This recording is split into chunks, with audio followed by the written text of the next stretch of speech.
At sa buong mundo, ito ang balita.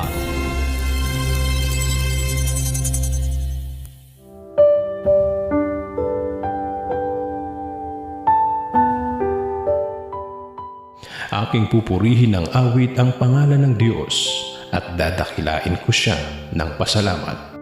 Awit 69:30.